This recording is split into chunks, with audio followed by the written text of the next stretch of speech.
stage, Miss Charisma Carpenter, Miss Amber Benson, and Miss Julie Bell.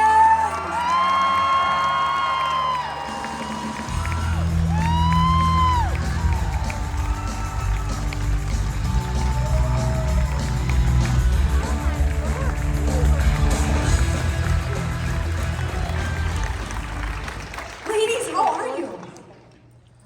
Good. Welcome to the Good. I swallowed. Good morning, everyone. Afternoon. Water break.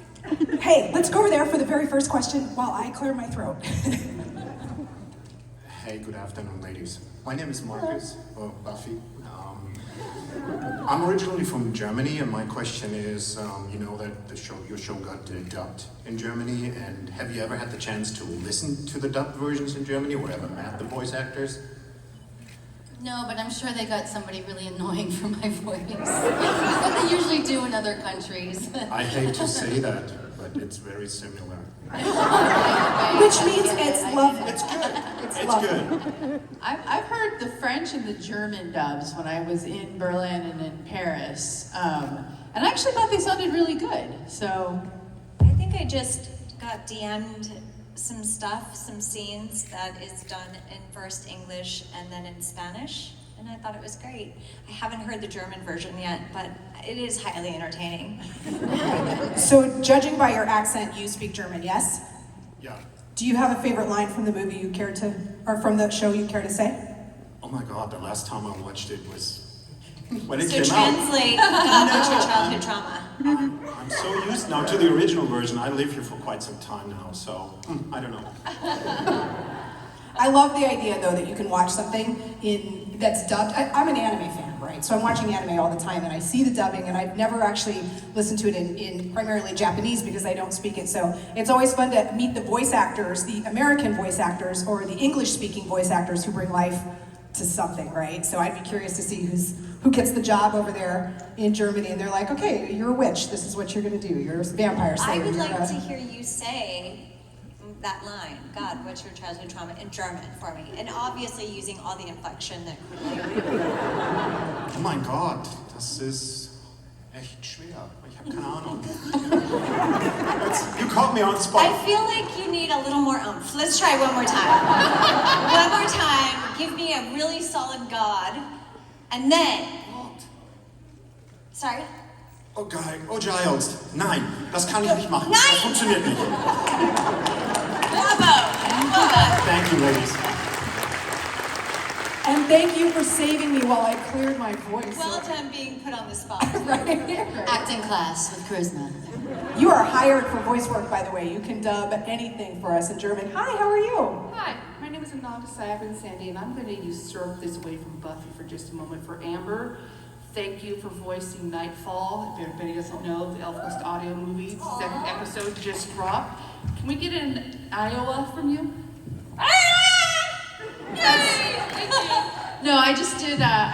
They did an animated, well, sort of audio movie of ElfQuest, and it's fabulous. It's so good, and they got amazing voice actors involved, and they actually brought me a drawing of the character, and when we were in DC. Nightfall is my 100% favorite. Sorry? Nightfall is my absolute favorite, has been since day one. Aww. Yay! Thank you. What have you guys been working on these days? So you mentioned this. Are there other projects or things that you're super interested in right now? Charisma's gonna write a book. Now it's out there. Tell us about the book. Now it's out Me, there. Amy Foster. She should write a kids book, a YA book with her friend Amy, who is a YA author, right? Everybody would read this book. Now you have to do it. I see Amy nodding over there, right? So I'll do it. Just come up with any idea. And I'll. I love this. The partnership is formed here. Oh, yeah. Oh, for sure. Magic at Comic-Con. I want my 10%. Yeah. Moving on. But that was a great, though, deflection. So what else are you working on? Should I take it? Yeah, please. All right. Well, mostly I write. So I've been actually working on like some Hallmark Channel mysteries for the last COVID. But it looks like we're gonna be making the last one that I did, so I'm excited. Fingers crossed that it gets greenlit.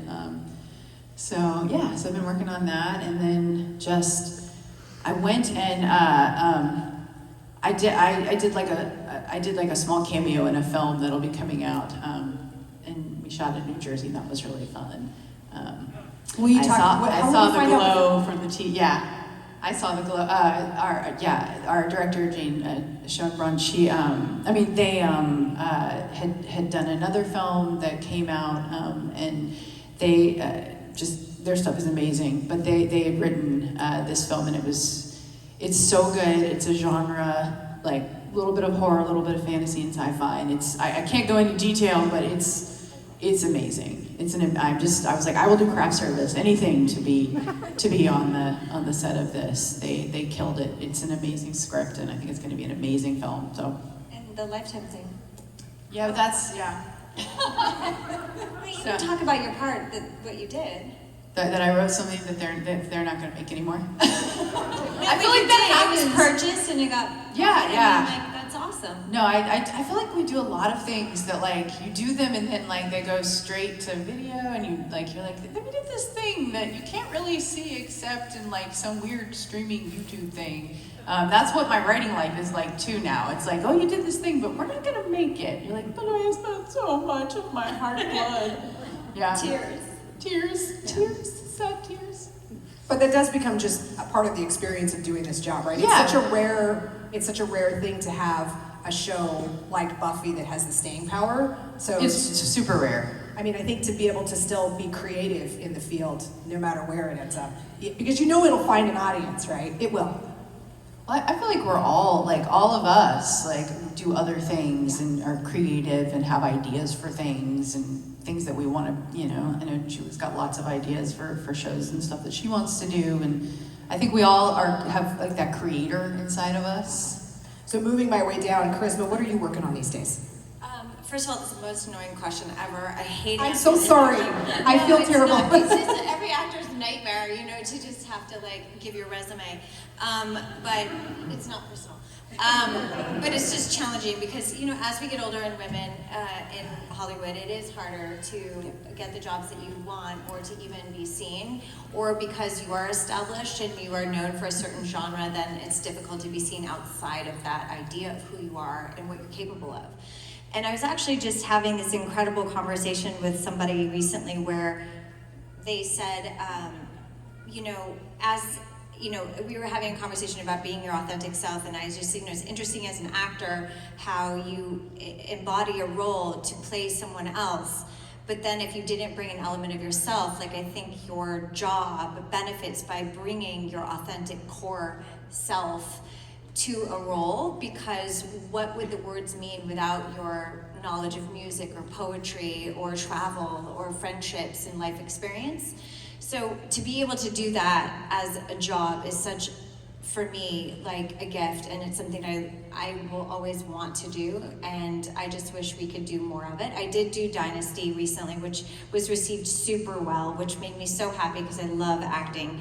But on the other hand of things, I'm creating a virtual community called MyCon, which I'm looking to launch soon. And, being an entrepreneur or a CEO of a thing that you have a vision and you did it for yourself and now you want to expand it and bring on more people is really outside my comfort zone, and I've had to level up on a lot of levels. And computers, just to start with, I went back to school and I took some administrative justice courses because politics is very important to me. So I think the older I get, the less time I feel I have to do the things that I love and enjoy. I'm my interests keep broadening as I get older, and I think that would be an interesting pivot as well. So I don't know, I'm kind of doing it all. I appreciate that. And to be clear, when I asked... And I co-created a couple of TV shows that I am pitching, but I haven't sold yet, with a writer friend of mine named Dan Merchant, who I love and adore very much. I'll keep my fingers crossed for that project as well. You know, when I'm asking sort of what is it that you're working on, it's not necessarily being on camera, but you spark a good point. There's an actress who I worked with at a different Comic-Con who was talking about being in her 50s and trying to get work and what it means to grow old. I'm almost 50. I did TV news here for 20 years and they just fired a woman for having gray hair on the air. So it's something that is very germane to the work I do as well, and so I appreciate you talking about that. But I do love that you've got all these projects and that you're still, you know, growing and learning and doing new things. What have you been up to these days? And that's not, here we go, it's the worst question ever, right? But yeah, but you had some time to think about it. I've been learning Spanish. I started during the pandemic. Español, por favor. And I'm still not speaking it, not publicly. I'm very good at reading it, but I'm still insecure about speaking it. But no, I just wrapped a movie, a little indie film with an amazing young director who's on the spectrum, and he wrote and directed the film as well as raised money for it. He's only 20 years old. And an absolutely incredible project called The Midway Point. And it was such a joy to be a part of. So I'm really happy that I was able to do that film. And I'm just living my life, you know, enjoying being able to be out and about in the world and traveling. And, you know, I feel like I lost 2 years of my life, basically, sitting at home. I just turned 50, so those 2 years were very important. So that's about it. I keep telling myself that those 2 years, especially if we're in our 50s, like, was we preserved. Because we had to stay indoors and there was no sun damage. And like, that's what I keep trying to silver line it. And anyway, just always about the... I feel like those 2 years aged me, like, incredibly. Well, But I lost 9 people during the first year of the pandemic. 9 people very, very close to me and my husband. And so it was like literally every month there was somebody close to us passing away, whether it was from COVID or from other medical issues. So we really had like a year of incredible grief. And that was the first year of the pandemic. And then the second year, we were just trying to get our feet under us, dealing with grief.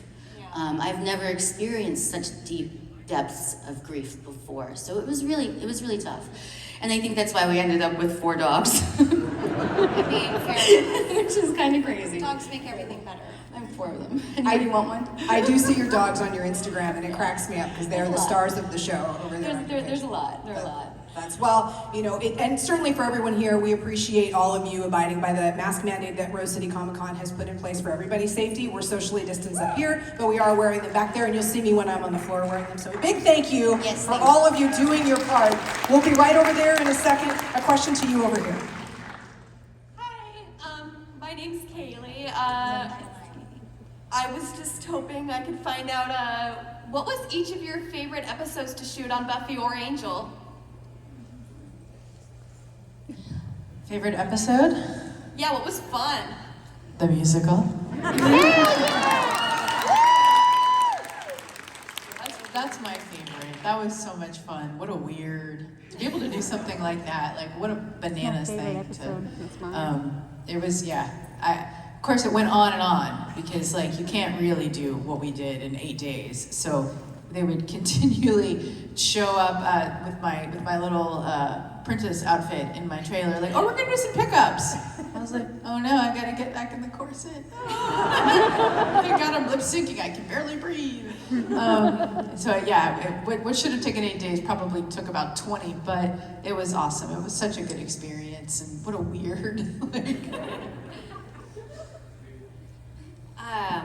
Wow, that's a challenging question. I think for Angel, it would have been the episode where Cordy had her sitcom, because that's always been my dream to start my own sitcom.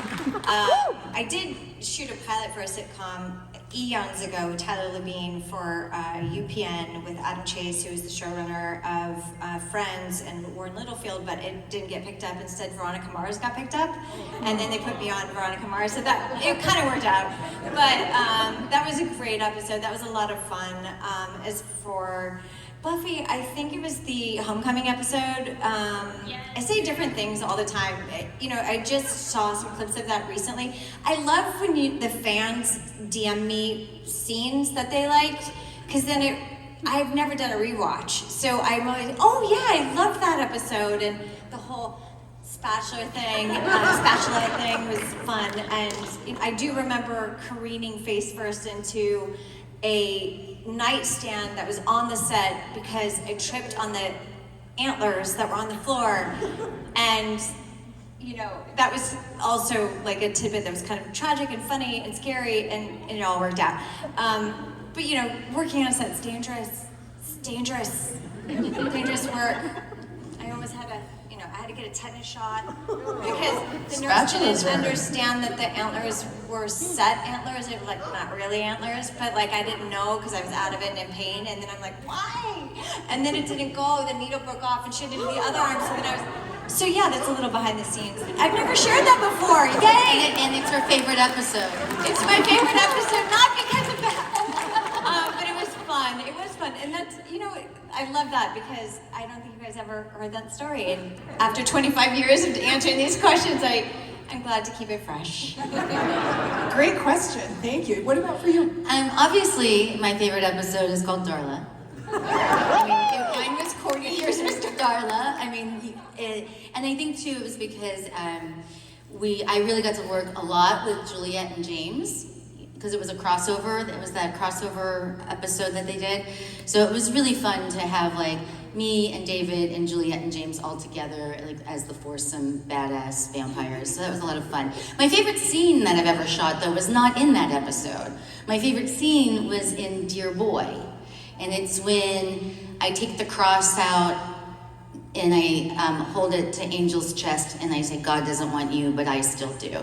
And that scene was just magic shooting it. Like we were in a water tank deep in the valley, underground. And I just remember it was just a really magical day. David and I just like really, it just was one of those days where you're like, oh, I love my job. Yeah. Pylea, anything in Pylea was fun during Angel. That was a great experience as well. And being queen was awesome. And working with the Gruslag, there's lots. Basically, it's just hard for her to pick one. She loves them all. It was great.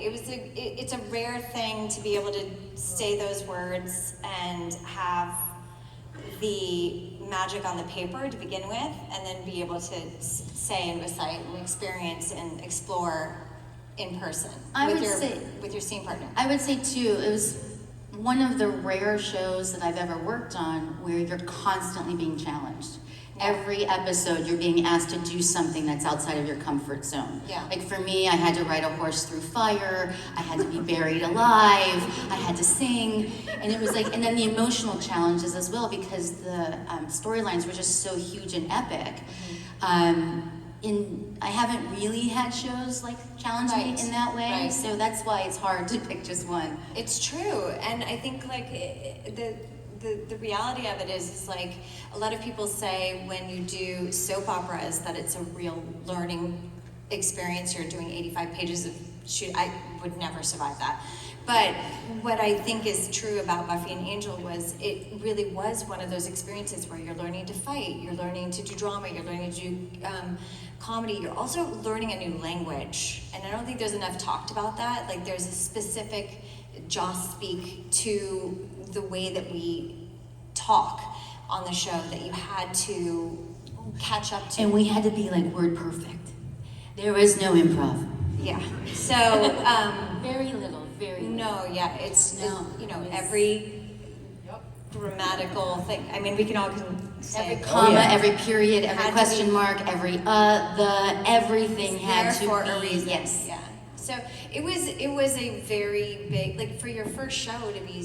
Well, my first show was Malibu Shores, but really 8 episodes, so it doesn't count. But to be on that show, being really my first job of any kind of length was, great, and then also terrible because I've never had that caliber of writing since. I feel like Veronica Mars is probably the next level. How about you guys? Soderbergh. Forget it.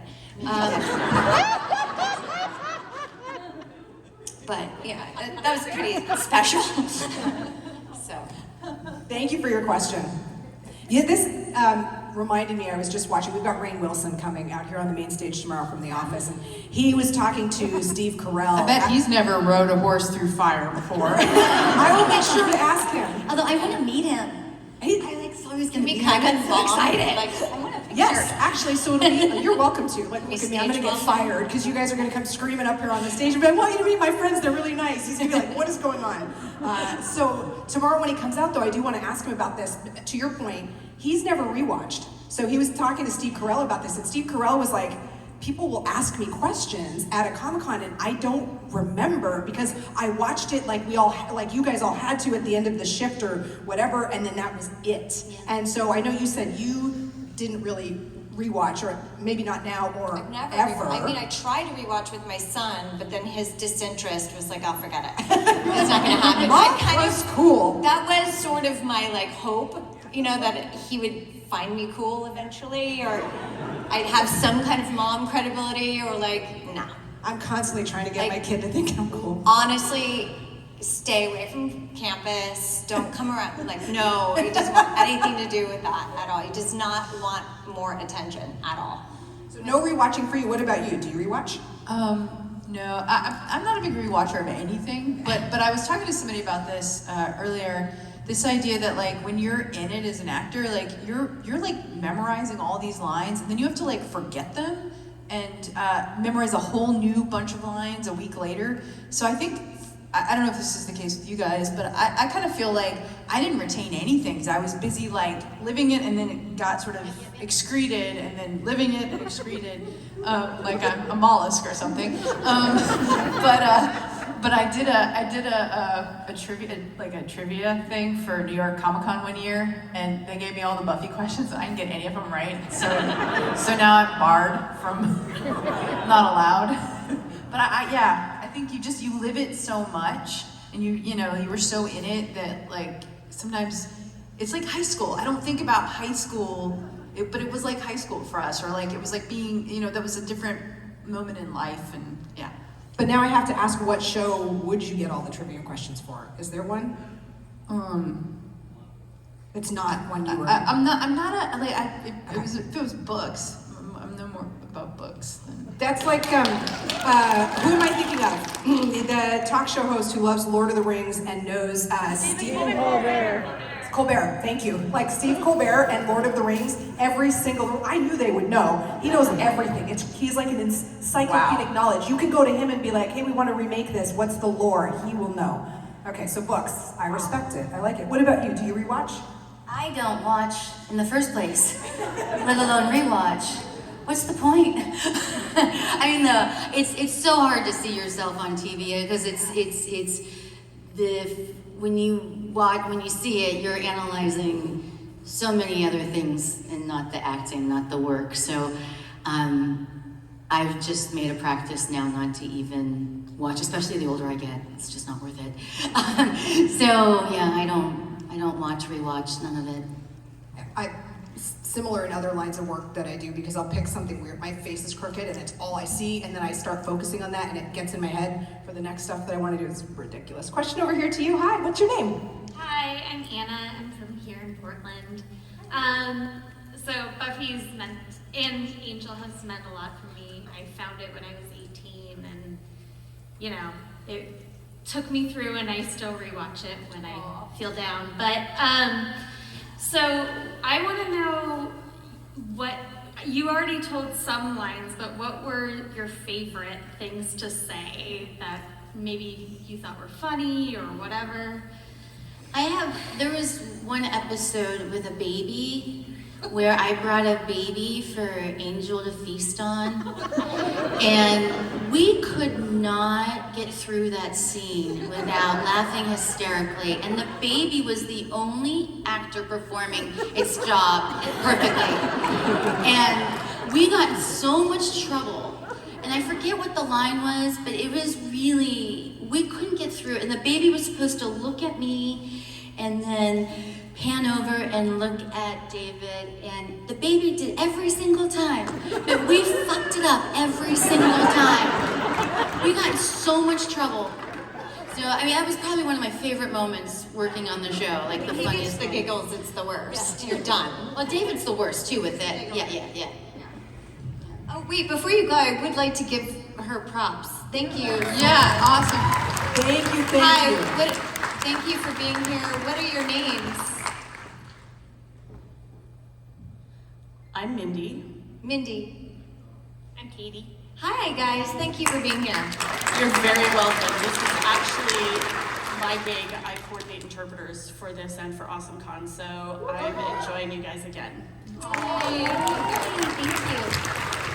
I love it. It's like family on the road, right? It's probably that way for you guys as well with everything you've done. Yeah. You get the chance to get back together. It's like, oh, hi, it's so nice to see you, you know?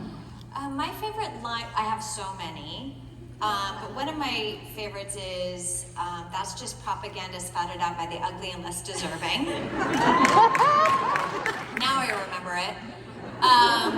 Then there's, you're welcome. There are, good to know you've seen the softer side of Sears, God, what's your childhood trauma? I mean, like, I have so many zingers, or I don't really need your fringe vote. I mean, so many. I don't remember all that. I don't know. I can't remember the damn line. I think you need, like, you know, the live, laugh, love, but you need that with your zingers just all over the house. Like, I don't need your fringe vote. That's in the bathroom. Like, you That comes to me because of the political climate lately. So I actually had a T-shirt made that says that. So yeah, I love it. I like it. And I wear it around my Republican family.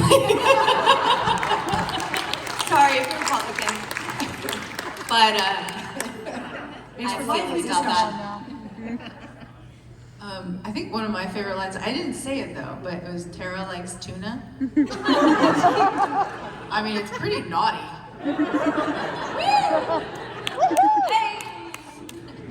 Oh, what are we saying about Tara and Willow? Thank you very much for your question. Question over here. Sushi's great. Put that on a shirt. Wear that around your. Sushi's great. Of course, sushi is great. Hi, my name is Carrie. I'm from just over the bridge in Washington. I love watching you guys in Buffy, but I loved watching you guys in Supernatural. I loved recognizing you guys. I know the boys there are big pranksters. Did they ever get you guys on your episodes? Supernatural, that's hilarious. No, I was in season 1. I don't think they were pranking anybody during season 1. They were very lovely. They were so kind. There were some of the producers were trying to break some turnaround rules, and the boys came and like told me like, watch out for this. They're gonna try and do this and blah blah blah blah blah blah blah blah blah. And they were right. So they made sure that like their guest cast was protected, and they were very sweet. And they were just like big giant puppy dogs. So I enjoyed working with them a lot. So Yeah, I thought they were great also. I didn't have any pranking done, but I did that episode with James Marsters, who at many cons tells those stories about their shenanigans and fondling under the table with feet. I don't know. They were very respectful to me, and you know, I have no pranking stories. Sorry to disappoint. No, what stories? Pranking stories. I thought you said something. What did you think? spanking? Did you think she said spanking? Oh, spanking. No, No. no fun there I thought either. you Sorry. said no pegging story. Pegging?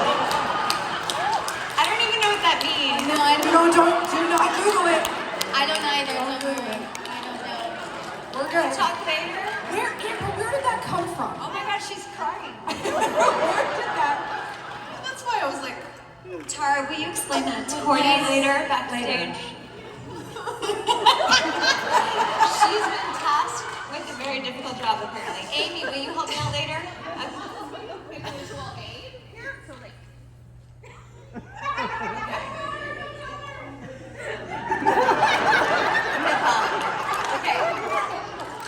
In the bum. Got it.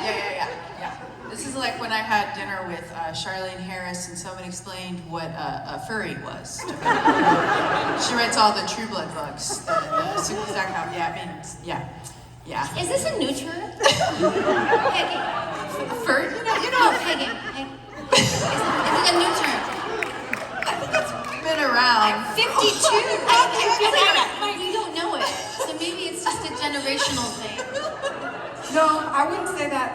There's that moment, have you guys seen the GIF that you text your friends like where the train is not only just moving the tracks, it's going to clear off the cliff? It's like, well, Is that what happened? That's happening right now. Okay. So wait, have I just opened your New Horizons, pegging and furries? Yeah.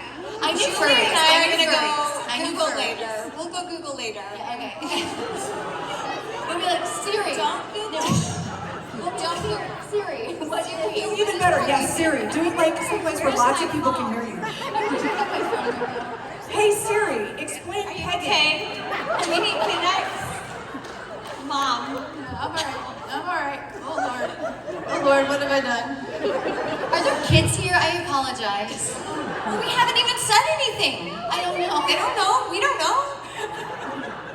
Can't wait for you guys to figure it out. I'm gonna come up to Aunt Cindy and be like, so. Well, I mean, she kind of told me. You know what a prostate is, right? What?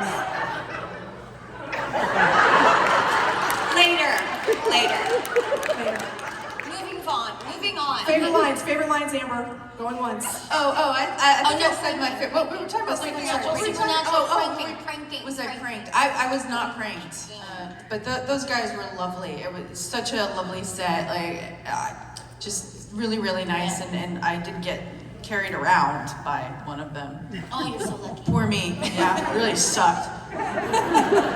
Thank you so much for the question and the detour that was provided as such.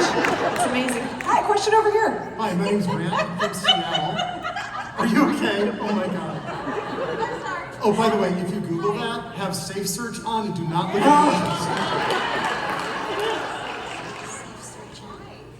You know what? I'm gonna Google it on Charisma's phone. It's like part of like the kink pantheon, right? Yes. We put it in the kink world. And thank you for making sure we stay focused on that. So my question is, if let's say that there is a goddess of casting who can send you back in time when they're casting the original Buffy, and she says you can choose any role you want except the one that you played, what would you choose?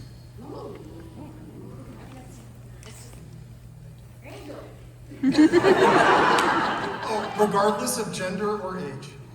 I guess Spike. He's as close to Cordy as I can think of in terms of snark and delivery and shenanigans and narcissism. So, Spike, I guess. I couldn't do any. She kills it, but Juliet's amazing. But Drusilla is such an amazing character. I don't think I could do it. She's so good. But Drusilla would be fun. I don't have an answer for this. I'm Just sorry. say Cordy. Cordy. Because I used to have a different answer for this. I used to say I would be Joss, but now I don't want to be Joss. There you go. Thank you all so much. Thank you. Question over here. Hi. Hi, I'm Christy, and I got into Buffy late. I actually got into it because I saw Charisma on Charmed. Oh. And I loved you so much that I was like, okay, I'll watch Buffy. Wow. So, but Tara ended up being one of the more important characters to me, so thank you for your portrait of her. So what I'd like to know is there anyone that any of the three of you have ever fangirled over? I mean, yeah. You mean on the show or just? Oh no, just in general. just Like in who do you general? fangirl over? Keanu Reeves. No, I was like, of course. No, I got to work with Jack Nicholson early on in my career, and it was such a surreal experience for me because I was such a huge fan, and I pretty much fangirled all over that set, all over him, and he was very lovely, and he took it. He took my fangirling. Your character was With sort of fangirling too, so fangirling, it worked. Perfect. It worked. I was not acting that day. That would be one. Oh my God. But he did whisper something to me at the end of the day in my ear, and to this day I still don't know what he said. Because I couldn't believe he was whispering in my ear. I was just like, oh my God! So, your life could be very different It was now. a missed opportunity. I heard, I didn't go to the rap party because I was working out of town, and I heard he was looking for me at the rap party. I bet he was. So many years ago. I worked with Janine Garofalo on a film called Bye Bye Love back in the day, and I was such a fan of hers from The Ben Stiller Show and then Reality Bites, and I had no scenes with her, and I talked one of the ADs into like, yeah, Amber needs to be in for some fitting or so. So I got to be there on the day, and I kind of like quasi-stalked her a little bit, and she was so lovely and ended up like being so kind to me. I went to see a Weezer show with her. Oh my God. Like, I just like, I love you so much. And she was awesome. I think she is such a badass and still is like a total badass even now, like just forever will be the queen to me. I just love her. You know, it's funny because you said stalking. I did have a moment like that as well at an Emmy party at Fox. Michelle Pfeiffer and David E. Kelley were together at a party, and I just followed around, just observing. So yeah, we totally fan girl and boy out for sure. A lot of squeeing going on. Thank you for your question. Question over here. Hi. Hi, good afternoon. Rob Earhart from down in Salem area. Thank you all for being here. I discovered Buffy when I was in college, and so this is kind of a squee moment for me and all the boyhood crushes and all that. But in any case, Buffy and Angel and the whole Whedonverse kind of created this pop culture phenomenon, and it expanded beyond just the TV show, the books and the comics and that kind of stuff. So having played such pivotal roles in that universe, did you guys continue to follow the shows or the comics or the other media after leaving the show? It really bums fans out when I answer this question because I never saw Buffy season 4 through 7 because I was on Angel 1 through 4. So it was very difficult when you're working minimum 14-hour days because 2 hours of makeup and hair and 12 hours of shooting and then half hour for lunch. So you're looking at 14 and a half minimum, and that's if you're on time, not including stunts or special effects or any of the other issues that can come in to play and make the day that much longer. So it really bums people out to hear that I didn't watch the show after or any of that. So did I watch, I'm not a comic book person, so I just Nobody's never lived in the past. It was just about going forward, and then I had a son, and it's just like life just keeps going, I think too, I've never watched any show after I've been on it.